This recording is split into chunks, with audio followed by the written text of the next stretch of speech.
नमस्कार, TNP news देख रहे हैं आप। मैं हूं आपके साथ प्रियंका दुबे। बुलेटिन की शुरुआत करते हैं बड़ी खबर के साथ। पूर्णिया से निर्दलीय सांसद पप्पू यादव को पटना की एमपी एमएलए कोर्ट से जमानत मिल चुकी है। गर्दनीबाग थाना से जुड़े 1995 पुराने आपराधिक मामले में उनकी गिरफ्तारी के बाद बीते 3 दिनों से वे न्यायिक हिरासत में थे। अदालत के इस फैसले के साथ ही सियासी और कानूनी हलकों में चल रही चर्चाओं पर फिलहाल विराम लग चुका है। गिरफ्तारी के बाद पप्पू यादव को 3 दिनों तक न्यायिक हिरासत में रहना पड़ा था। शनिवार को कोर्ट में पेशी के बाद उन्हें इलाज के लिए पीएमसीएच भेजा गया था। उनकी तबीयत को लेकर भी लगातार अब सवाल उठ रहे थे।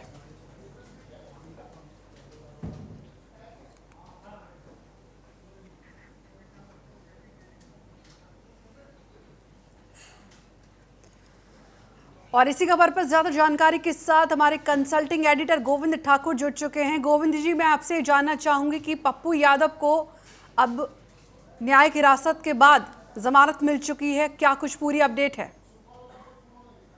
प्रियंका, देखिए, पटना के सिविल कोर्ट जो एमएलए एमपी बेंच है उसने आज उनको जेल दे दिया है, लेकिन अभी वो जेल से बाहर नहीं आ सकते हैं क्योंकि उन पर एक नहीं बल्कि 2 केस दर्ज किए गए थे, एफआईआर दर्ज किए गए थे। और जिसमें जो 1995 वाला जो मामला था उसमें तो उन्हें जेल मिल गई, लेकिन जब पुलिस उन्हें गर्दनीबाग के इलाके में उनके घर पे उनको गिरफ्तार करने के लिए गई थी, तो उस समय में अज्ञात लोगों ने पुलिस के साथ बहस की और उसके साथ हमला किया था, जिसे लेकर पप्पू यादव और 20 अज्ञात पर एक और अलग से एफआईआर किया गया था। तो उसमें भी इस मामले को जोड़ा गया था।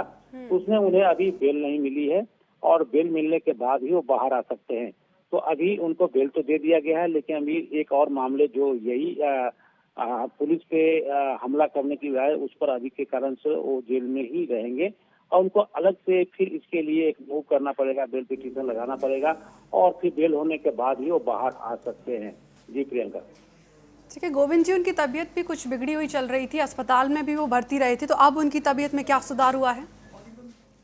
देखिए, जब उनको गिरफ्तार किया गया था तो फिर उन्होंने अपनी शिकायत सीने में दर्ज की शिकायत की थी और फिर उनको तुरंत पटना मेडिकल कॉलेज में लाया गया, जिसका कि डॉक्टर ने उन्हें भर्ती कर लिया और वहीं पर इलाज करवा रहे थे। और इसके बाद उन्होंने बेल पिटीशन भी लगाया था और आज 9 फरवरी को ही उनकी सुनवाई होनी थी, लेकिन क्योंकि बम के अफवाह होने के कारण से सभी कोर्ट को बंद कर दिया गया था। तो आज जैसे ही कोर्ट खुली है तो फिर उनको इस पर बेल दिया गया है। अब आगे देखना ये है कि दूसरे जो एफआईआर जो पुलिस की तरफ से की गई है उस पर बेल कब मिलती है, उसके बाद ही वो बाहर आएंगे। जी ठीक है गोविंद जी, एक सवाल अहम ये भी उठता है कि इतना पुराना ये मामला है और अब इसका उठना किस ओर इशारा करता है? देखिए प्रियंका, यहाँ पर ये बात जो कानूनी तौर पर अगर देखा जाए तो पुराना मामला है और उस तरह से एक पेंडिंग के तौर पर चल रहा था, इसमें ये मामला खत्म नहीं हुए थे। लेकिन जहाँ तक पप्पू यादव के बयान है और उनकी तरफ से जो मीडिया में आ रही है, उनके समर्थक जो कह रहे हैं क्योंकि वो पप्पू यादव विगत जो नीट के छात्रा के साथ रेप हुआ, इसके बाद उनसे मर्डर किया गया, उस पर काफी बोल रहे थे और इसके साथ साथ सरकार विरोधी बयान वो बराबर देते रहे हैं। तो ये उनका आरोप है कि इनको सब देखते हुए पुराना जो मामला है उसको उखाड़ा गया और इसके बाद उसकी गिरफ्तारी की गई है।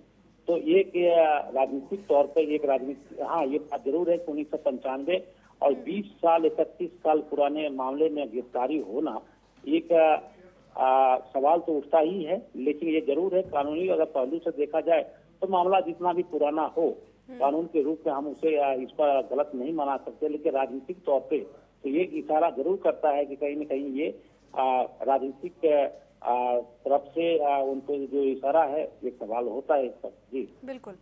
और जमानत के बाद बच्चे के परिवार का क्या कुछ रिएक्शन है? देखिए, जमानत मिलने के बाद उनके परिवार के लोग तो खुश हैं, उनके समर्थक भी खुश है और जिस तरह से खबरें आ रही है कि उनके आने का इंतजार है, लेकिन एक और एफआईआर है, जब मैं पहले ही बताया उनके बेल मिल जाए तो फिर वो बाहर आ जाएंगे।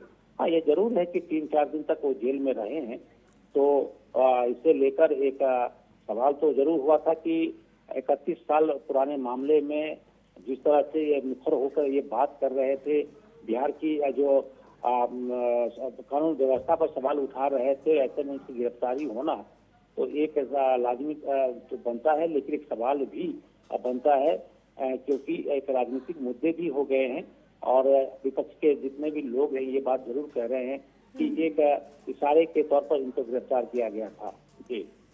जी बिल्कुल गोविंद जी, इस तमाम महत्वपूर्ण जानकारी साझा करने के लिए शुक्रिया और हमारे साथ जुड़ने के लिए भी शुक्रिया।